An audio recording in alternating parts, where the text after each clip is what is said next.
Allahu Allahu Allahu Allah Allahu Allahu Allahu Allah.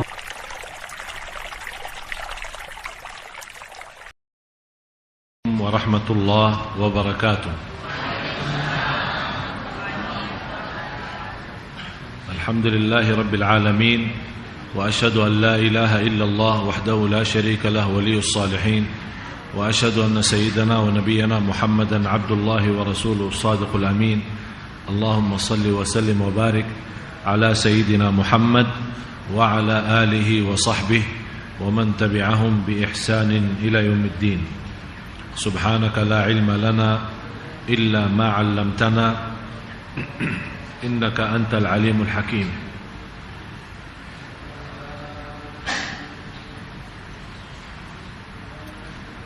Maha suci Allah, saya tidak mempunyai ilmu apa-apa, hanya saja apa yang diberikan oleh Allah subhanahu wa ta'ala. Segala sesuatu yang kita punya sebenarnya milik Allah. Oleh karena itu, jangan anda sedih saat kehilangan dan kekurangan sesuatu, karena semuanya dari Allah dan kembali kepada Allah subhanahu wa ta'ala. La hawla wa la quwwata illa billahil aliyyil azim.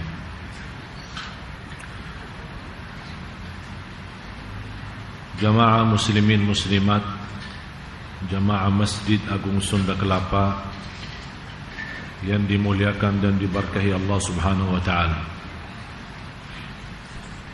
Masih kita sama-sama melanjut bahasan kita di ayat 33 surat Fussilat.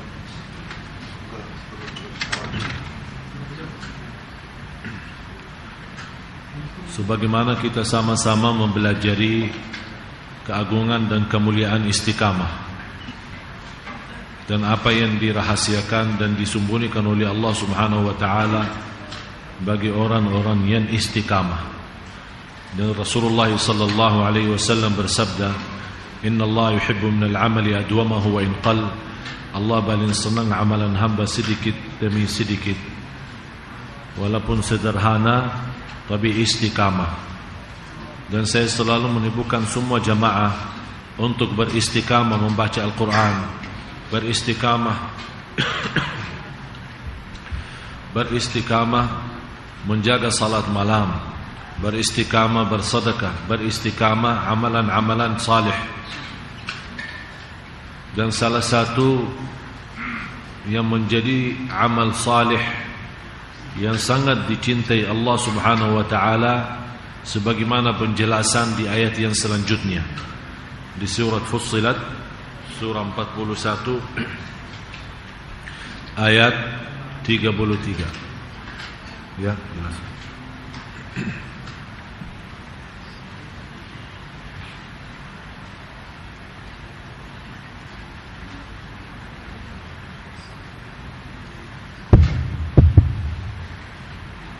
Bismillahirrahmanirrahim. Surat Fussilat ayat ke-34.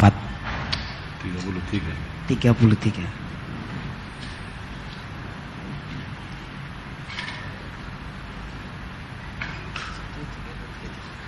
Siapakah yang lebih baik perkataannya daripada orang yang menyeru kepada Allah, mengerjakan amal yang saleh dan berkata, sesungguhnya aku termasuk orang-orang yang berserah diri.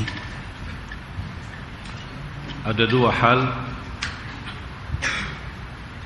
yang Allah sendiri menjadikan dua hal itu sebaik-baik perlakuan atau sebaik-baik amalan. Wa man ahsanu qawlan mimman da'a ila Allah. Siapakah yang lebih baik? Artinya tidak ada yang lebih baik. Kalau kita jelaskan, contohnya, siapa yang bisa membawakan menerbitkan matahari dari barat? Kita tahu semua terbitnya matahari dari timur. Kalau kita berkata, siapakah yang bisa menerbitkan matahari dari barat? Jawabannya apa? Tidak ada yang bisa. Wa man ahsanu qawlan, siapakah yang lebih baik? Yang lebih baik dari siapa? Yang berdakwah, yang mengajak orang ibadah kepada Allah, yang menasihatkan orang, yang memberikan ilmu-ilmu. Atau kalau kita bahas secara singkat, seorang da'i. Seorang da'i belum tentu alim, dan seorang alim belum tentu da'i. Dan tugas kita jamaah sekalian, Bapak Ibu, bukan untuk menjadi ulama tapi tidak bermanfaat bagi umat. Tapi tugas kita untuk menjadi para da'i. Dan siapakah yang lebih baik daripada mereka, yang selalu mengajak kepada kebaikan? Apakah mereka saja mengajak kebaikan? Wa amila salihan, mereka sendiri menjadi contoh baik. Wa amila salihan. Wa qala innani minal muslimin, segala belajarannya, apapun yang dia hadapi, ini ada hubungan antara wa qala innani minal muslimin. Apa hubungan kata muslimin di sini dengan dakwah? Kalau kita kembali kepada terjemahannya, turun dibaca, Faruk. Sesungguhnya aku termasuk orang-orang yang berserah diri. Apa hubungan di sini dakwah itu sama berserah diri? Karena kita punya tugas, Bapak Ibu, sebagaimana Rasulullah SAW bersabda, "Ballighu anni walau ayat." Sampaikan walaupun satu ayat. Coba bayangkan Bapak Ibu, kalau kita semua orang mendapatkan satu ilmu, satu hukum fikih, satu hukum akidah, satu persoalan di mazhab Ahlus Sunnah wal Jamaah. Begitu kita menerima, kita sendiri menamalkan, kemudian kita menyampaikan, baru kita pasrah. Karena saat kita menyampaikan hal tersebut, walaupun satu ayat, akan diolah-olah sama orang. Coba lihat ini. Baru belajar aja di Sunda Kelapa sudah membuat dirinya seorang da'i. Padahal baru. Tapi kita melawan hal itu dengan pasrah diri. Karena kita sudah benar-benar mau menjadi orang yang Allah sendiri, yang maha agung, yang maha segala-galanya, yang tidak membutuhkan ibadah kita. Allah sendiri bertanya kepada kita, siapakah yang lebih baik daripada mereka? Tidak ada jawabannya. Tidak ada yang lebih baik. Dan inilah yang salah satu amalan yang menjaminkan keselamatan kita dari kerugian. Sebagaimana firman Allah Subhanahu wa taala di surat Al-Asr, wal 'asri innal insana lafi khusr. Semua manusia dalam keadaan bangkrut, rugi. Semuanya rugi. Siapapun yang disebut sebagai manusia, itu semuanya rugi di hadapan Allah Subhanahu wa taala. Tapi kira-kira yang selamat dari kerugian, kalau seluruh manusia rugi, siapa ya Allah yang bisa selamat dari kerugian itu? Artinya sayang sekali Bapak Ibu kalau kita datang menghadapi Allah Subhanahu wa taala ternyata kita tidak punya apa-apa.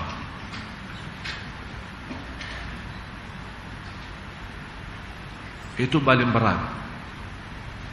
Atau ternyata selama ini kita merasa diri ikhlas, tapi begitu kita menghadapi Allah hari kiamat ternyata kita nol, tidak punya apa-apa. Dan yang paling bodoh di bumi ini yang belum tahu dirinya dia riya atau ikhlas. Dia tidak bisa bedakan. Itu yang paling bodoh. Yang tertipu orang yang merasa diri ikhlas, tapi di hadapan Allah ternyata tidak ikhlas. Tapi dia merasa diri ikhlas. Ini yang paling tertipu, itu paling berat. Oleh karena itu, ulama menjelaskan tidak ada amalan yang paling berat kita jaga sebagaimana kita jaga ikhlas. Oleh karena itu, salah satu amalan yang saya pernah sampaikan kepada Bapak Ibu, masing-masing usahakan punya amal yang rahasia. Mudah-mudahan dari amal yang rahasia kita, disitulah bisa belajar ikhlas. Tidak boleh siapapun yang tahu, hanya Allah subhanahu wa ta'ala. Apapun amalan itu, apa itu sedekah, apa itu salat malam, apa itu khatam Al-Quran, apa itu zikir, apa itu wirid, satu dari ratusan amal yang saya yakin Bapak Ibu bersemangat dan suka beramal saleh, satu-satunya usahakan dirahasiakan. Karena kita tidak tahu mana yang diterima oleh Allah subhanahu wa ta'ala. Jadi orang yang diselamatkan oleh Allah dari kerugian yang memiliki 4 sifat. Illa alladhina amanu. Imam Syafi'i menjelaskan amanu adalah alimu, berilmu. Begitu dia belajar ilmunya, walaupun satu ayat, wa amilus salihat, dia menamalkan. Cuma Bapak Ibu, sebenarnya agama ini sederhana. Setiap kita punya ilmu, belajar di mana saja, kita duduk di majlis ta'lim atau di belakang atau di depan layar TV atau lewat radio atau di mana saja kita belajar, kalau setiap kita belajar satu soalan dan langsung kita praktik, banyak hal yang bisa berubah.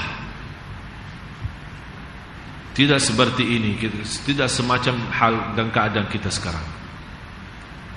Cuman kita merasa diri masih perlu berilmu.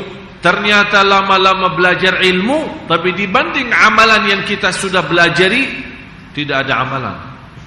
Sudah mempelajari 100 bersoalan dalam fikih, tapi yang baru kita amalkan hanya 2. Tapi coba bayangkan Bapak Ibu, kalau setiap Anda datang di majlis ta'lim, mendapatkan satu hikmah, satu cerita, satu belajaran, begitu Anda pulang ke rumah, sampaikan kepada keluarga, ambil kesimpulannya lewat BBM. Alhamdulillah sekarang sudah bisa, lewat SMS, lewat email, lewat Facebook, lewat ini semuanya bisa menjadi jalan ibadah kita kepada Allah Subhanahu wa taala. Coba bayangkan satu ilmu kita sebarkan, berapa ribu orang yang baca, hanya dibaca oleh mereka, hanya dibaca, berarti kita sudah sampaikan ilmunya. Oleh karena itu Bapak Ibu, jangan menganggap hal itu kecil, tidak ada arti. Ini yang perlu kita kembangkan, yang perlu kita berbanyak, supaya kita nanti datang hari kiamat mempunyai amal salih, walaupun kecil-kecil sederhana, tapi ternyata karena kecil sama kecil menjadi seperti gunung besar di hadapan Allah Subhanahu wa taala, yang membawa kita selamat dari siksa neraka jahanam.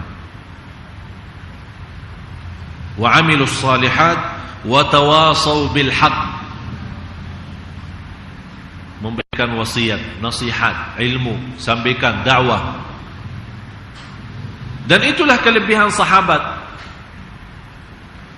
Begitu Sayyidina Abu Bakar radhiyallahu anhu menerima dakwah Rasulullah SAW dan mengucapkan kalimat syahadat, apa yang dilakukan oleh Sayyidina Abu Bakar? Duduk sama Rasulullah 23 tahun untuk belajar ilmu, atau langsung begitu dia menerima Islam dan dia sudah mengerti dari ucapan itu apa arti dari makna kalimat syahadat, dia langsung bergerak dan membawa Sayyidina Uthman dan pada sahabat-sahabat yang lain, membawa mereka masuk Islam.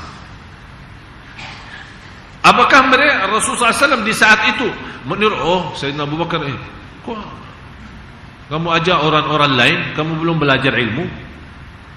Tidak ada yang seperti itu. Apalagi keadaan dan kondisi kita sekarang, umat Islam sangat membutuhkan belajaran walaupun seadanya. Ratusan orang yang masuk masjid tapi tidak bisa wudu. Kita lihat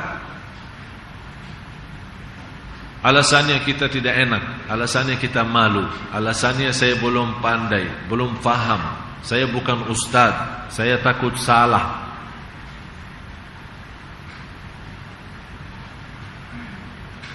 Dan kita bisa punya bermacam cara untuk menyampaikan semampu kita. Apalagi Bapak Ibu kalau saat pulang kampungnya, yang kita ketemu dengan keluarga, barangkali sepanjang tahun kita tidak ketemu mereka, dan keadaan mereka dari sisi agama masih sangat sederhana. Ini berarti kita punya tugas dan kewajiban. Begitu pulang kampung bukan hanya silaturahim dan menjadi dai. Salah satu ulama, saya baca satu cerita, ada seorang ulama meninggal dunia. Muridnya, salah satu murid beliau melihat dalam mimpi gurunya lagi nikmat di alam kubur. Muridnya bertanya, "Wahai guruku, apa yang engkau laksanakan selama hidup supaya bisa nikmati seperti ini?" Apa dia jawab? "Saya selama 70 tahun menajar Al-Fatihah untuk anak-anak." Hanya Al-Fatihah bisa menjaminkan kita mendapatkan kuburan Raudhatum min Riyadil Jannah. Apalagi kalau kita menyampaikan yang lebih besar, mengajarkan orang supaya salat yang tepat dan benar. Kita menajar istri kita, memberitahu tambahan untuk suami kita, anak kita. Kekurangan kita, mohon maaf Bapak Ibu, sebagai orang tua punya anak, jarang kita melihat orang tua begitu anaknya disuruh siap salat, tapi dilihat oleh orang tuanya bagaimana cara dia buang hajatnya, bagaimana dia membersihkan, atau bagaimana juga dia cara wudu. Malah kita melihat anak-anak sudah terbiasa, mohon maaf, buang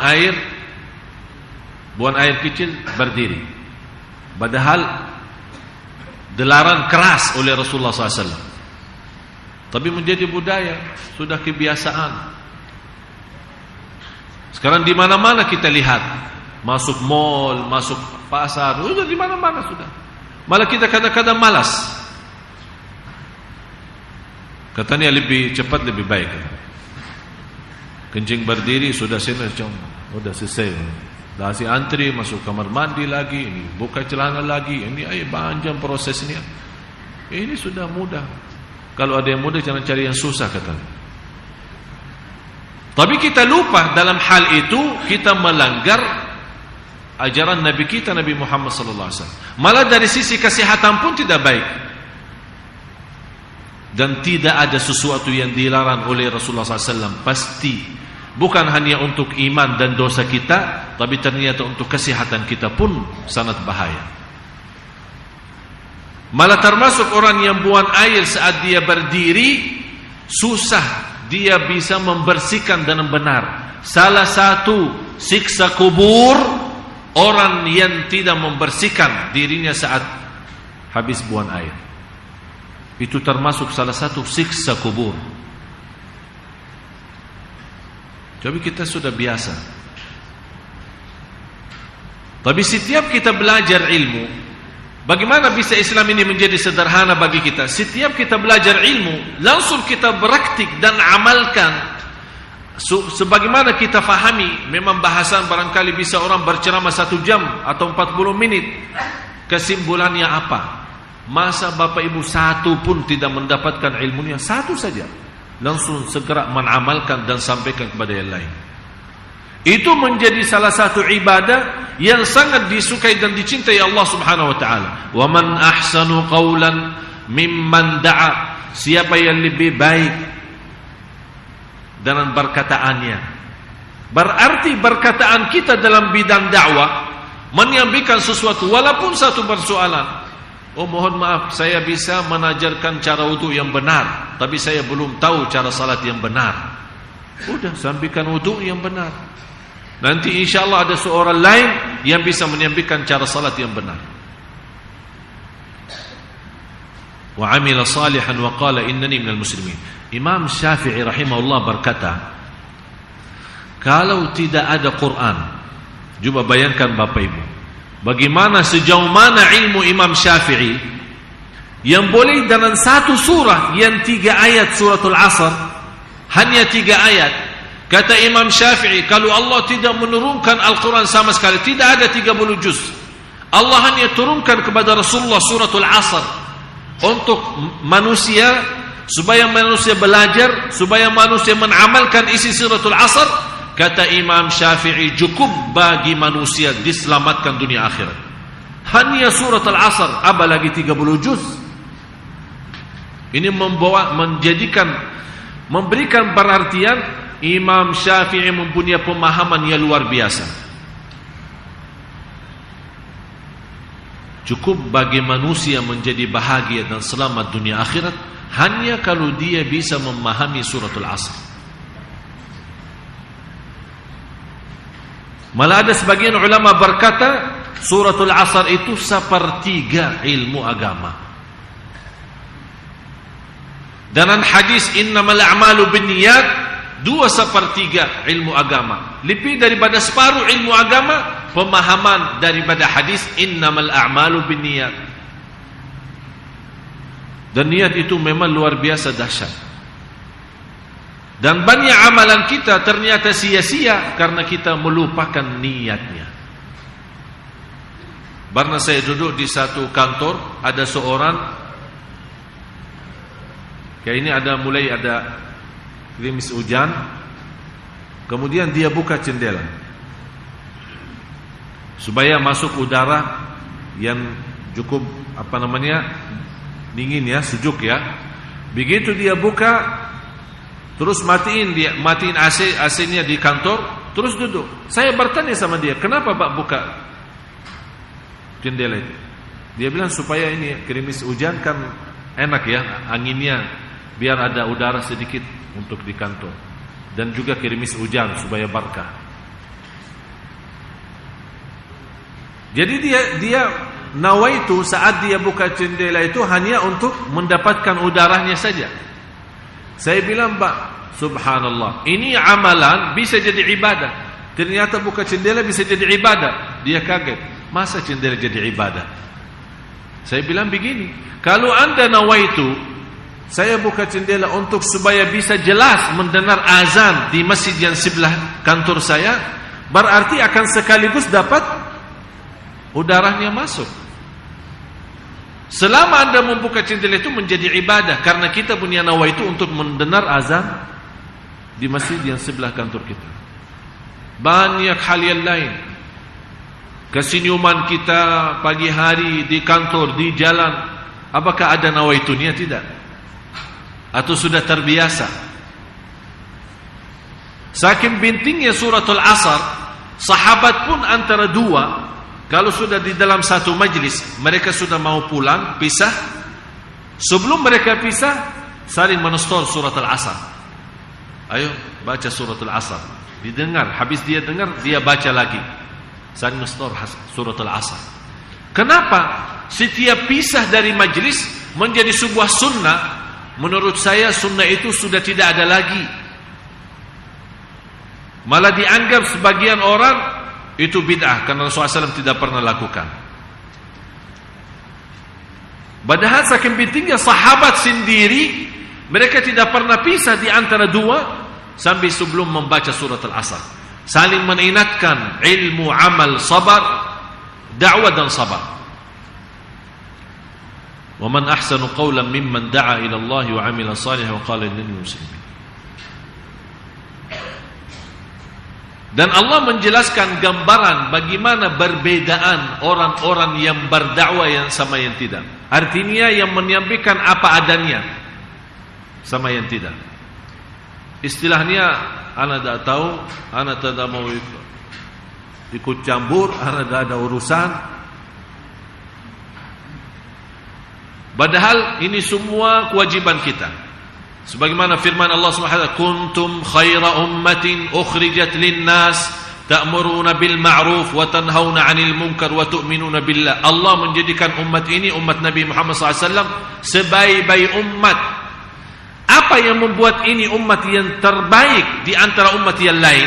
Karena sifat mereka saling mengajak kebaikan. Jangan kita menjadi orang pelit.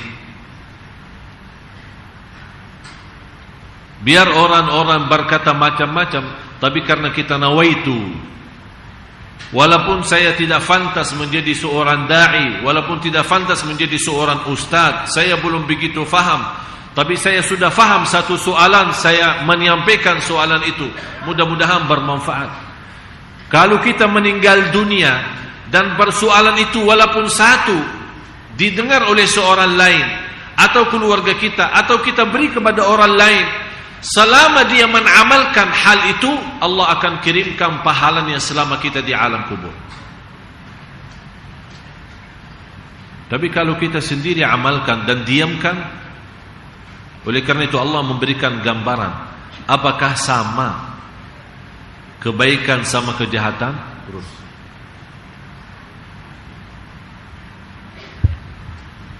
dan tidaklah sama kebaikan dan kejahatan. Kira-kira sama enggak? Kenapa di sini Allah kasih gambaran kebaikan sama kejahatan? Saya mengambil kesimpulan, orang-orang yang belajar tapi tidak menyampaikan seperti berbuat kejahatan. Artinya diam. Menjadi bagi dia dosa. Apakah sama atau tidak sama orang-orang yang selalu mengajak kepada kebaikan? Jangan anda berkata, ini salah satu waswas syaitan. Barangkali Bapak Ibu merasa diri masih orang-orang berdosa, orang-orang bersalah, masih punya banyak kekurangan. Itu bukan menjadi alasan tidak menyampaikan ilmu kepada orang lain. Kalau semua berkata, saya belum orang sempurna, saya tidak ahli, saya aja belum mengamalkan, saya aja belum salat malam, saya aja belum Isnin Kamis puasa, kok saya ajak orang lain? Istiqamah mengajak orang lain ini menjadi salah satu terjamin hidayah petunjuk dari Allah untuk kita. Bapak Ibu, kalau kita dapat ilmu dan kita amalkan, belum tentu terjamin kita dapat petunjuk. Tapi kalau kita belajar, kita amalkan, kita sampaikan, terjamin kita dapat petunjuk. Walladzina jahadu fina lanahdiyannahum subulana. Orang yang senantiasa bermujahadah di jalanku, kata Allah, dan menyampaikan dakwah kepada yang lain, lanahdiyannahum, kami akan jaminkan petunjuk bagi mereka. Bukan bagi orang yang mendengar dakwah kita, tidak, diri kita terjamin. Wa innallaha lama'al muhsinin, sungguh Allah bersama orang yang berbuat baik. Wala tastawil hasanatu wala sayyi'ah, idfa' billati hiya ahsan. Ini salah satu sikap yang sangat luar biasa dan kita perlu dan membutuhkan di saat ini. Terus, idfa' billati hiya ahsan, tolaklah kejahatan itu dengan cara yang lebih baik. Kira-kira Bapak Ibu, kejadian sekarang itu di seluruh dunia terhadap menghina Nabi Muhammad SAW, kira-kira sikap yang terjadi ini gimana? Benar atau tidak? Yang berkata benar, yang merasa diri berlakuan itu benar karena ada rasa cemburu, kenapa dilakukan terhadap Rasulullah seperti itu, angkat tangan. Tidak apa-apa, jangan malu. Kita bukan, saya tidak akan masukin penjara, jangan khawatir. Cuma saya mau lihatlah pandangan anda masing-masing. Kira-kira sikap umat Islam saat dihina Rasulullah SAW, dan begitu demo di mana-mana, dan kita lihat dalam berita di seluruh dunia, bukan hanya di Indonesia. Kira-kira perbuatan itu benar atau tidak? Yang berkata tidak benar, angkat tangan.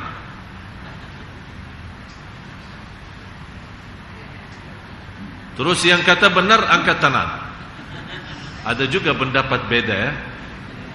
Ini kelebihan kita, ada berbeda pendapat. Berarti Bapak Ibu sudah ulama ini. Ini berbeda pendapat antara ulama Sunda Kelapa.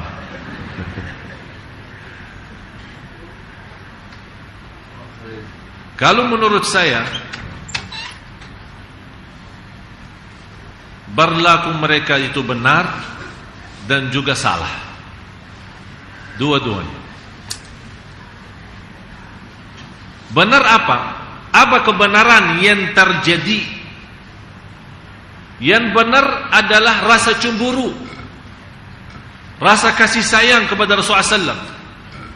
Tapi yang tidak benar, berlebih-lebihan sambil menakibahkan penerbangan bukan lagi orang yang berbuat film itu, malah keluarga kita, saudara kita. Itu adalah polisi atau siapa-siapa di antara keluarga kita yang orang Muslim, orang Islam. Kira-kira apa dosa mereka? Berarti kita punya benar.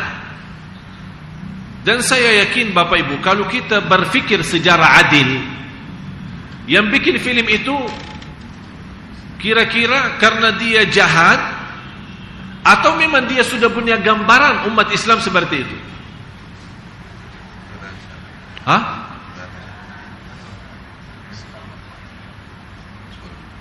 Karena kondisi kita menghina Rasulullah duluan, wajar kalau ada musuh Islam menghina Rasul. Kalau orang Islam saja sudah duluan menghina Rasul tapi tidak sadar. Contoh, umat Islam yang tidak salat subuh namanya menghina Rasul. Umat Islam yang membawa nama Islam tapi menjadi tukang menipu orang lain menghina Rasul. Orang yang durhaka sama orang tuanya menghina Rasul. Orang yang mengkhianati salat malamnya, bacaan Qur'annya, dia menghina Rasul. Kita marah dan protes saat dirobek Al-Quran sama seorang, barangkali bisa jadi orang gila. Tapi ternyata kita sudah sendiri menghina Al-Quran duluan karena kita tidak pernah memberikan perhatian kepada Al-Quran atau mengamalkan isi-isi Al-Quran. Saya yakin kalau umat Islam benar-benar mengikuti ajaran Rasulullah, demi Allah, tidak ada yang berani macam-macam. Bukan hanya berani, tidak pernah mimpi dan tidak pernah terbayang dalam fikiran seorang mau menghina Rasulullah. Tapi dia mengambil gambaran, ini umat Islam, berarti siapa yang ngajarin mereka? Nabinya, oh berarti nabinya seperti mereka. Itu yang dilakukan oleh mereka. Menganggap berlaku kita, teroris kita yang sekarang di mana-mana membawa nama Islam dan menghalalkan darah-darah orang Islam, mengkafirkan orang di mana-mana, alasannya membela Islam, dia sebenarnya menghina orang Islam dan menghina Islam. Akibatnya apa yang terjadi? Yang dilihat apalagi memang ada kelebihan media yang dikuasai oleh orang Yahudi. Mereka memberikan gambaran terhadap kesalahan kita sebagai umat Islam karena selalu terbawa di dalam media. Inilah orang Islam, kejahatannya, permusuhannya, berbacahannya, dengki, hasud, iri, bermacam-macam sifat. Itu yang dibawa oleh Yahudi dalam media, keburukan umat Islam.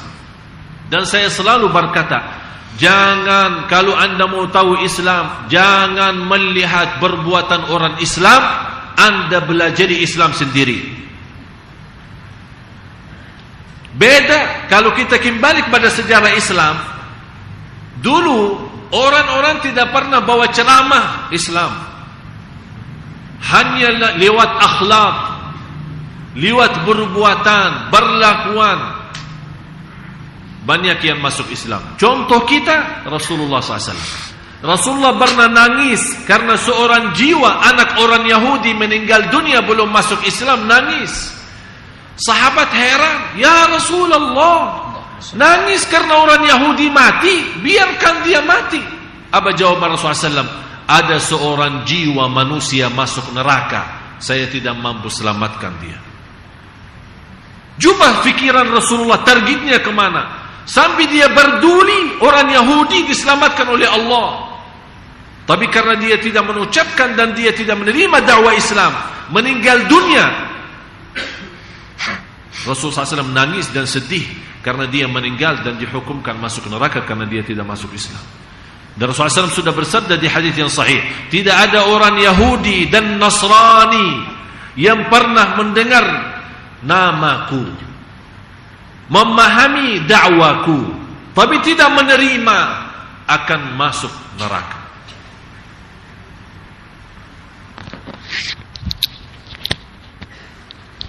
Azan. Jadi Bapak Ibu, wajib kita kembali jadi contoh baik. Ada satu cerita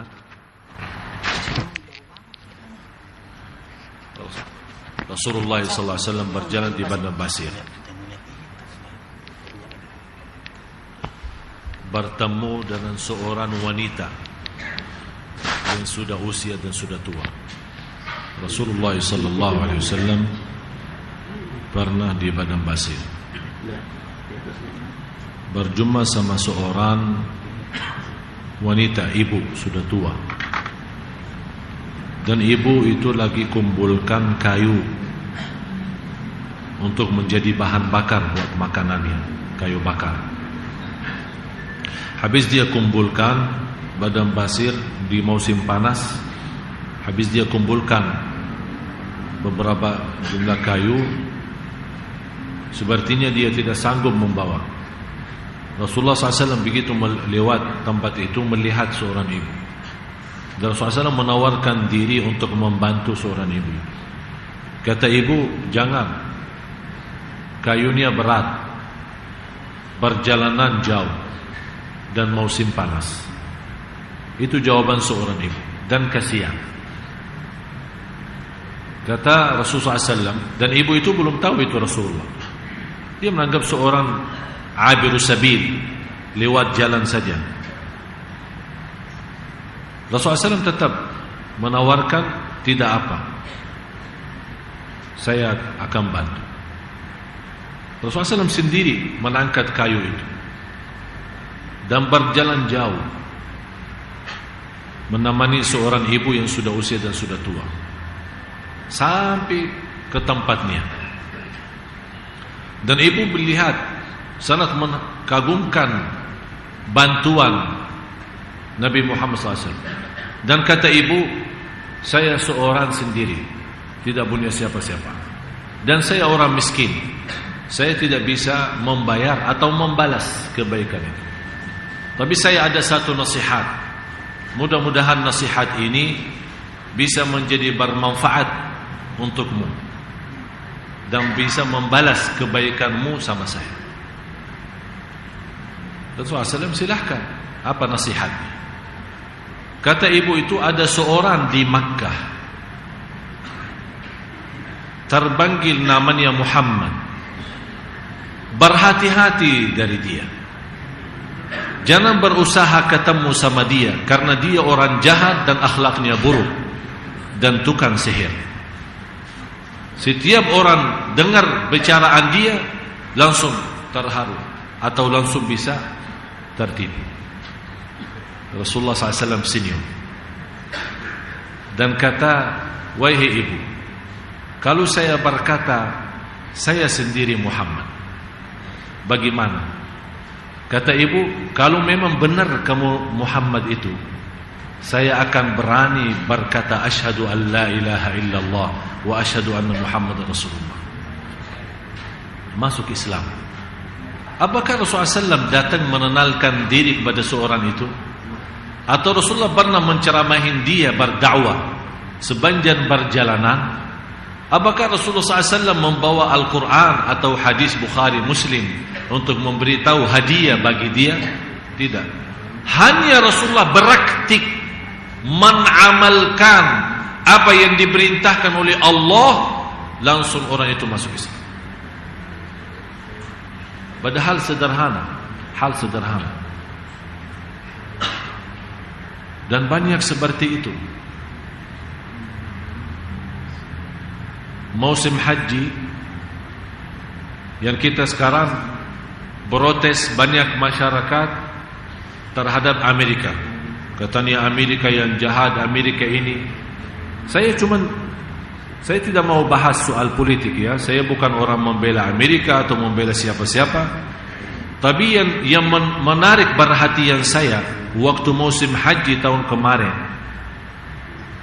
dan juga membuat saya sangat kagum terhadap Islam dan umat Islam. Di waktu hari Arafah, saya melihat sekelompok manusia cukup banyak. Mereka berjuang dan berjalan kaki di hari Arafah, apalagi haji tahun kemarin musim lumayan panas, tapi mereka membawa bendera Amerika.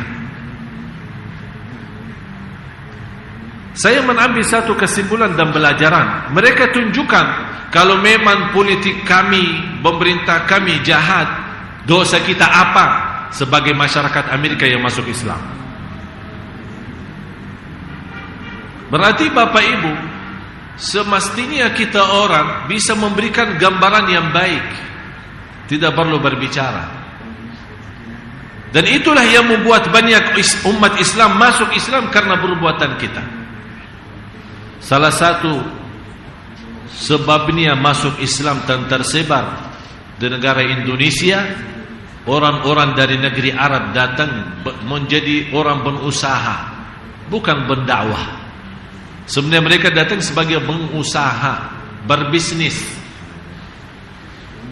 Mereka datang di sini berbisnis karena cara mereka, jujur mereka, amanat mereka, tepat janji mereka. Ini yang membuat banyak tertarik. Ini kelompok mereka itu dari mana? Kok kalau mereka janji benar-benar tepat? Kalau mereka memberikan sesuatu, ya benar, barang itu sesuatu sama. Malah kita sekarang melihat di depan mata dibungkus kardusnya barang kita betul, begitu kita terima di negeri kita atau di rumah kita kok rubah isinya. Padahal kita sendiri yang menikatkan barang itu, tapi kok subhanallah bisa, mungkin ada kerjasama sama hantu yang membongkar isinya. Bermacam-macam cara penipuan sekarang. Wala haula wala quwwata illa billah. Berarti Bapak Ibu, wajib kita yang memberikan perhatian. Dan semestinya kita orang-orang yang benar-benar bisa menjaga amalan yang menjadi sebaik-baik. Saya tutupi satu cerita lagi. Ada seorang bekerja menjadi tukang bangunan di salah satu PT bangunan. Sudah sekian tahun dia bekerja, dari sejak umur masih muda sampai dia tua. Dan dia sendiri menghasilkan dengan tenaga sendiri untuk PT itu ratusan rumah, malah bisa ribuan. Dan dia saat sudah tua dan sudah usia, dia merasa diri sudah tidak sanggup, tidak ada tenaga lagi untuk bekerja. Dia datang kepada pihak yang punya PT ini. Dan dia menyampaikan, mohon maaf saya mau pensiun. Saya mohon izin, saya sudah tidak ada tenaga untuk bekerja lagi. Kata yang punya PT, saya minta satu harapan. Minta tolong satu saja. Kami lagi membuat satu komplek perumahan baru. Dan ini menjadi salah satu penghargaan bagi kami kalau Anda setuju untuk mengambil rumah yang terakhir dalam komplek itu, Anda sendiri yang membangun. Habis itu nanti akan kita balas dan kita selesaikan soal pensiun. Apa yang dia jawab? Oh, kalau soal satu rumah aja gampang sih, Ana siap. Begitu dia diserahkan untuk membangun rumah yang terakhir di komplek yang baru itu, dia bekerja tapi dengan cepat. Karena dia sudah merasa di ujung-ujung kerjaannya dia mau secepatnya selesaikan kerjaan itu. Begitu dia habiskan bangunan itu, dia langsung bawa kuncinya kembalikan kepada yang punya PT. Begitu datang menghadapi yang punya PT, kata orangnya, terima kasih atas kerja keras Anda, dan kami memberikan hadiah menjadi sebuah penghargaan dari kami untuk Anda karena selama bertahun-tahun bekerja dengan PT kami. Rumah yang terakhir ini hadiah buatmu. Begitu dia kembali ke rumah, malah dia kaget sambil nangis. Masa itu rumah saya? Bangunannya berantakan, kamarannya tidak sesuai, pintu juga kayunya yang tidak benar, jendela yang macam-macam. Pokoknya kenapa? Karena dia saat dia membangun rumah yang terakhir, dia bekerja dengan cepat. Dia mau selesaikan tugasnya dan kerjaannya supaya segera mendapatkan pensiun dan berhenti kerja. Tapi ternyata yang punya PT itu menjadikan rumah itu hadiah buat dia. Dan dia nyesal habis melihat hasil. Dia minta digantikan dengan rumah yang lain. Kata bosnya, maaf, itu saja yang kita bisa balas dan memberikan. Bapak Ibu, apa kesimpulan dari cerita ini? Anda faham cerita ini? Kesimpulannya apa? Anda semua punya amal. Jangan kacau dan berantakan amalannya. Anda sendiri salat, dan salat itu akan kembali kepada diri Anda sendiri. Anda sendiri yang bersedekah akan kembali kepada diri Anda sendiri. Anda sendiri yang salat malam, Anda sendiri yang baca Quran, Anda sendiri berlaku amal-amal salih yang lain. Jaga amal salih dengan sebaik-baik mungkin dan selesaikan dengan sebaik-baik mungkin. Jangan sampai kita datang hari kiamat malah ternyata amal salih kita banyak bocor dan banyak berantakan. Di saat itu kita minta, ya Allah tolong ini saya mau perbaiki lagi. Sudah tidak ada lagi. Itulah firman Allah suratul Kahfi ayat 102. Tolong Bapak Ibu simpan.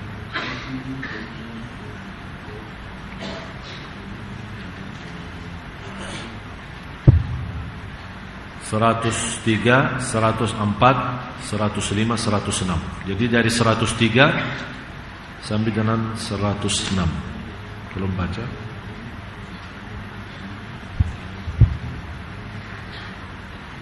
Katakanlah, apakah akan kami beritahukan kepadamu tentang orang-orang yang paling merugi perbuatannya? Siapa yang paling merugi perbuatannya?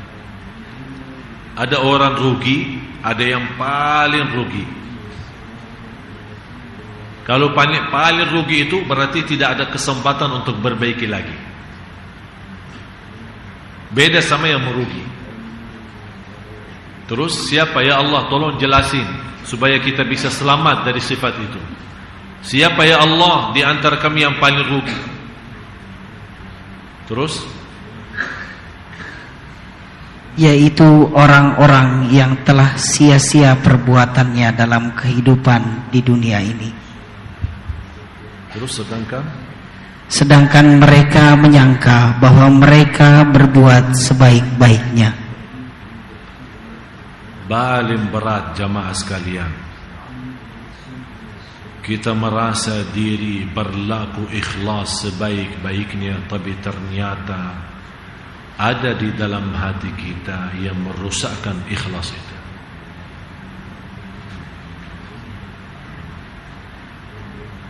Jadi jangan Anda sekali-kali merasa diri sudah berbuat sebaik-baik mungkin.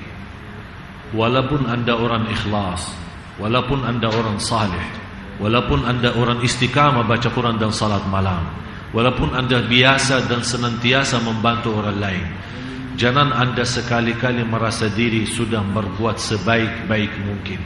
Malah justru Anda selalu merasa diri masih banyak kekurangan dan memohon petunjuk dari Allah dan merasa diri malu terhadap Allah karena ya Allah saya belum bisa berbuat yang sebaik-baik mungkin. Jangan Anda menghukumkan diri saya sudah menjadi orang ikhlas. Biarkan Allah yang menghukumkan kita sudah menjadi orang ikhlas. Jangan kita menunggu orang-orang yang memuji kita. Biarkan Allah yang memuji nama kita di hadapan malaikat di langit. Jangan kita sekali-kali mengharapkan apa-apa dari manusia, apalagi dihormati oleh manusia di bumi. Tapi yang kita inginkan Allah sendiri mengagungkan dan juga malaikat mencintai kita di langit. Jangan kita orang-orang yang merasa diri sudah benar sebaik mungkin, sampai sepanjang malam bisa nangis dan sepanjang malam bisa baca Quran dan tidak pernah lepas daripada salat malam. Disitulah muncul salah satu perasaan dalam hati kita, alhamdulillah ternyata saya lebih baik daripada yang lain. Jangan seperti itu. Ini salah satu kata ujub diri, bangga terhadap diri, terhadap perbuatan ini yang dijelaskan oleh Allah. Padahal mereka menyangka sudah berbuat sebaik-baiknya, tapi ternyata mereka sia-sia amalannya. Saya ulangi lagi, yang paling bodoh di bumi yang dia merasa dirinya ikhlas, tapi ternyata dia tidak ikhlas. Oleh karena itu Bapak Ibu, terus anda selalu berdoa kepada Allah, ya Allah jadikan kami hamba-Mu yang ikhlas. Biar Allah sendiri yang memanggil kita sebagaimana Allah memanggil Nabi Yusuf alaihissalam, innahu min ibadina al-mukhlasin. Dia sesungguhnya Nabi Yusuf hambaku yang ikhlas. Dan kata mukhlisin beda arti sama mukhlasin. Mukhlisin malah lebih tinggi mukhlasin. Mukhlisin mereka benar-benar mensucikan niatnya semata-mata karena Allah, tidak ada sedikit pun hawa nafsu atau untuk dunia. Tapi mukhlasin karena sudah tinggi ikhlasnya mereka, Allah memilih mereka menjadi hamba Allah yang terdekat. Mukhlasin sudah terpilih. Oleh karena itu Allah sangat menghargai orang yang ikhlas. Walaupun amalannya sederhana, barangkali tidak diterima sama orang, tidak diberikan perhatian, berpakaiannya biasa saja, namanya pun tidak dikenal, tidak punya harta, tidak punya apa-apa. Tapi kalau dia angkat tangan berdoa kepada Allah, langsung saatnya Allah kabulkan doanya. Tapi ada seorang berpakaian yang bagus, indah, namanya terkenal, kekayaannya luar biasa dan tidak pernah keluar dari masjid, tapi ternyata kita salah melihat orang itu. Tapi di sisi Allah, kalau dia doa sepanjang hayatnya, satu kali pun Allah tidak menerima doanya. Na'udzubillah. Oleh karena itu Bapak Ibu, jangan kita berburuk sangka menghukumkan orang. Coba lihat bagaimana kemuliaan akhlak ya Rasulullah SAW yang menanamkan akhlak itu kepada sahabat. Abdurrahman bin Auf radhiyallahu an, salah satu orang yang terkaya di antara sahabat. Kata istrinya apa? Suamiku Abdurrahman, kenapa keluargamu saat kamu kaya raya semua datang minta hajatnya, dan saat kamu sudah tidak punya apa-apa, sudah merugi, sudah bangkrut, tidak punya uang, tidak punya rizki, tidak punya harta, malah silaturahim pun tidak ada yang datang. Marah istrinya, sakit hati. Kenapa pas ada uang banyak malah datang setiap hari minta hajatnya? Begitu sudah habis, tidak ada yang cari, silaturahim pun tidak pernah. Tapi coba lihat kemuliaan akhlak Abdurrahman bin Auf. Apa dia jawab? Dengan pikiran yang baik sangka terhadap orang lain, dia berkata kepada istrinya, istriku, alhamdulillah ternyata keluarga saya baik. Saat saya punya harta banyak datang minta hajat, berarti saya bisa memberikan kepada mereka. Pas lagi tidak ada, alhamdulillah mereka menghargai itu, dan mereka tidak datang sama sekali karena saya malu bisa memberikan padahal saya tidak ada. Coba lihat pikiran yang tinggi itu apa. Tapi kalau kita tidak punya pikiran, masih pikiran iblis. Iblis masih. Coba kemarin aja selalu datang. Begitu turun jabatannya, telepon pun tidak pernah. Pas lagi berjabat, Masya Allah, antri orang datang silaturahim. Sampai kalau dia sakit, rumah sakit yang terbagus di Jakarta diobati secara gratis. Tapi kalau ada orang kampung masuk, sakitnya parah, minta segera dioperasi jantung, dilihat, ini siapa? Kayaknya tidak punya duit. Oh maaf Pak, tidak ada. Diskon pun mana bisa, habis diskon aja sudah 100 juta. Tapi kita lihat Pak Menteri diobati padahal dia mampu bayar biaya operasinya, tapi diobati, dibayar, dilayani, diservis luar biasa. Tujuannya apa? Rumah sakit tersebut ini mengobati Pak Menteri, alhamdulillah sudah kembali sehat. Tapi kalau untuk orang miskin, apa gunanya? Hanya datang sini rumah sehat yang di Sunda Kelapa. Alhamdulillah ada rumah sehat yang bisa layani mereka secara free. Oleh karena itu Bapak Ibu, belajari bagaimana kita bisa menjadi baik sangka. Karena ini keburukan sangka terhadap siapapun membuat banyak masalah, termasuk dalam rumah tangga kita. Sampai Rasulullah juga bayangkan, Rasulullah pernah sama istrinya Hafsah berjalan waktu gelap malam hari, ada 2 orang dari Al-Ansar sahabat. Mereka begitu melihat Rasulullah sepertinya berjalan pelan-pelan di waktu gelap, mereka menghindar dan merubah jalan, ganti jalan lain. Rasulullah langsung panggil mereka, mau kemana kalian? Ini istri saya Hafsah. Ini istri saya Hafsah. Kata mereka, ya Rasulullah, masa kita ada was-was atau ragu-ragu Rasulullah berbuat macam-macam? Kata Rasulullah SAW, apa?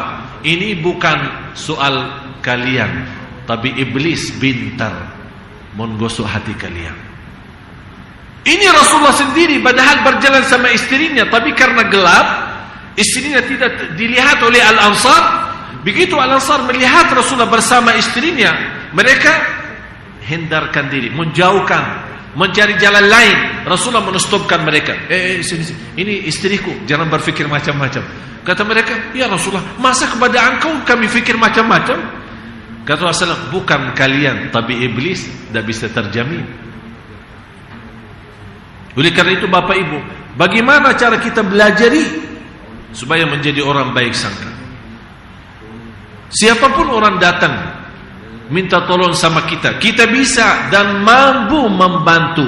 Jangan bermacam-macam pikiran. Mau bantu-bantu, tidak selesai.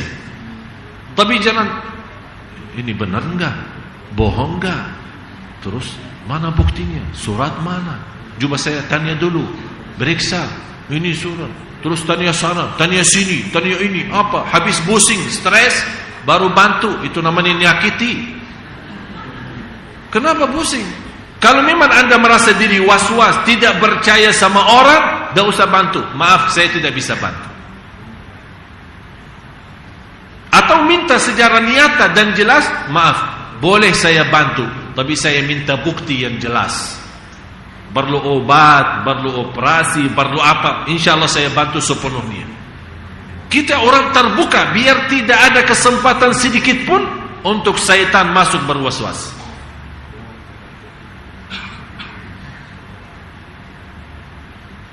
Seperti ada seorang,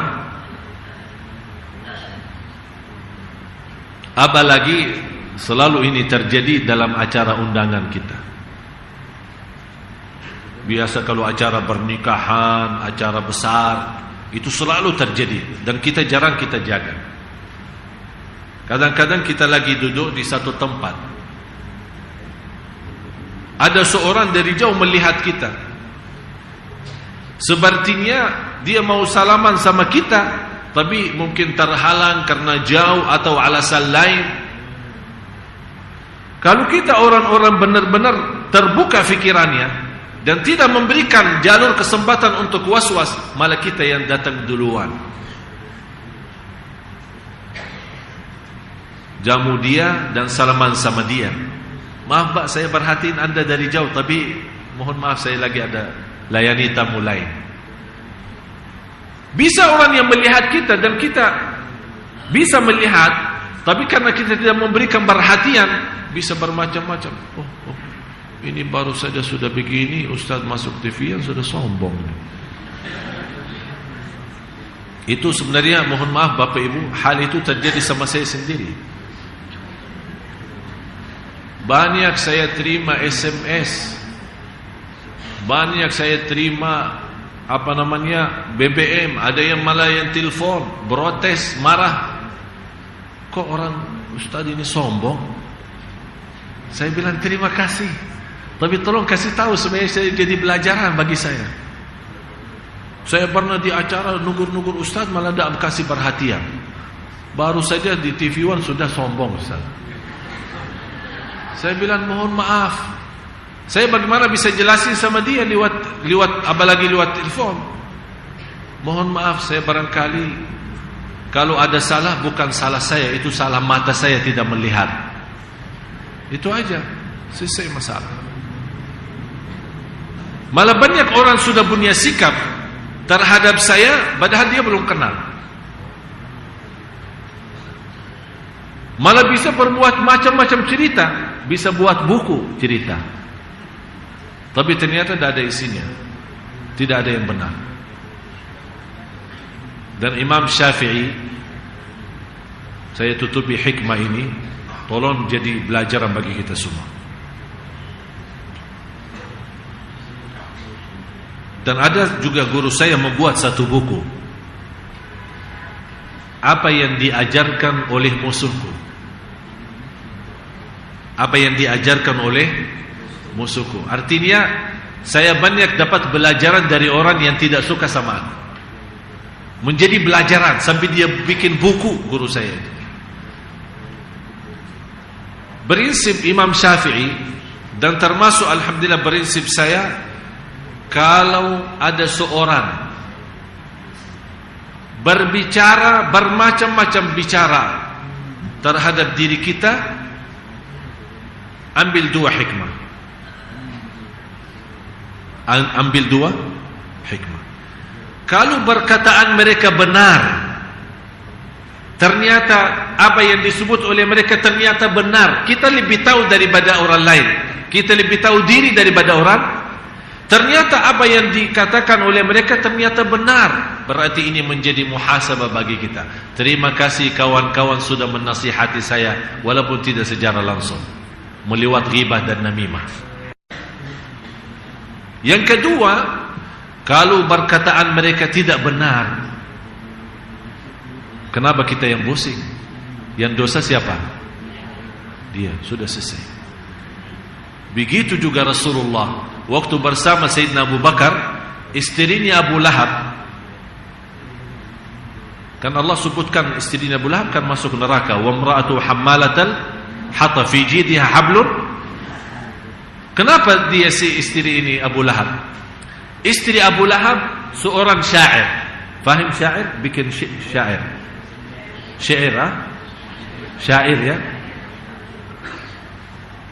Dia suka lewat syair itu mencaci maki Rasulullah.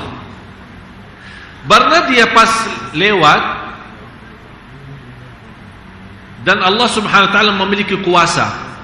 Kalau dia datang bersama Rasulullah SAW bersama Abu Bakar radhiyallahu an dan menghadapi istri Abu Lahab, Allah menjadikan dia buta mata.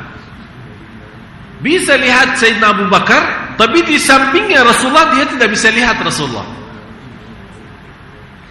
Dan dia mengambil batu-batu dan dia bilang, kalau saya lihat kawan lo ini, saya kalau ketemu ini kawan lo ini ya, saya akan lembar dia sampai habis. Padahal Rasulullah lagi berdiri sampai dia berkata, muzammaman asaina wa amruhu qalaina wa dinuhu abaina. Muzammaman asaina, disebut nama Rasulullah sebagai muzammam, artinya yang paling jelek. Sayyidina Abu Bakar marah, mau balas, mau dandam, mau hantam dia, mau protes sama dia. Kata Rasulullah SAW, jangan, biarkan dia jalan.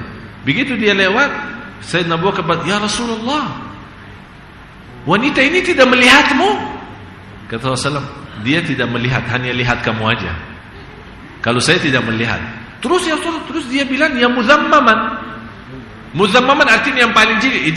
Itu sebuah kata menjelekkan seorang. Kata Rasulullah SAW, terus Abu Bakar, kenapa kau marah? Kenapa marah? Dia bilang, muzammaman. Kalau nama saya Muhammadan, udah selesai.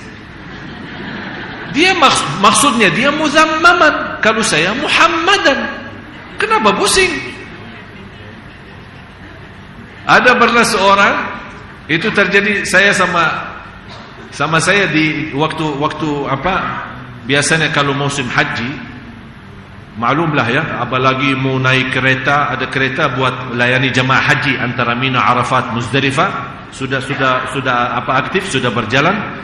Pas kita lagi antri rame itu, ada seorang dari belakang itu, dia caci maki saya. Anjing, wipor. Saya begitu lihat, oh maaf Pak, kayaknya salah, saya manusia. Kalau anjing siapa ya? Udah, diam, dia malu. Kok dia caci maki dari tadi anjing-anjing di hari Arafah, di Medan Arafah? Saya langsung menegur dia. Oh maaf Pak, sampai saya begini. Pak maaf, barangkali salah Pak, saya manusia. Pak Ali namanya. Bapak Ibu, dalam sikap seperti ini, sungguh kita hidup tenang. Keluar dari rumah tenang, pulang ke rumah tenang, tidak punya masalah sama siapa-siapa. Dan begitu kita mau tidur, angkat tangan kepada Allah. Ya Allah, kalau saya ada salah sama siapapun, sengaja maupun tidak sengaja, atau orang salah sama saya sengaja maupun tidak sengaja, ya Allah, saya ikhlaskan dunia akhirat dan tidur. Seandainya kita tidur itu menjadi meninggal dunia, terjamin Anda masuk surga, karena menjadi orang yang sudah mampu mensucikan hatinya, tidak ada sedikit pun titik hitam. Mudah-mudahan Allah kuatkan kita lahir batin. Ya Allah ya Arhamar Rahimin, sucikan hati kami, sucikan hati kami, bersihkan jiwa kami, naikkan darajat kami, terimalah segala amal ibadah kami. Ya Allah, kami mohon, tidak ada di antara kami yang hadir di majlis ini yang masih ada titik hitam di dalam hatinya.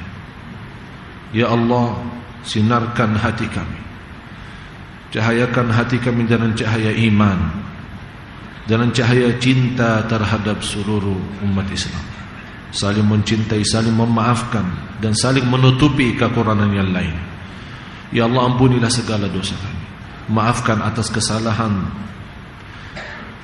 dan kekurangan kami, tutupilah aib-aib kami, sempurnakan ya Allah kekurangan ibadah kami.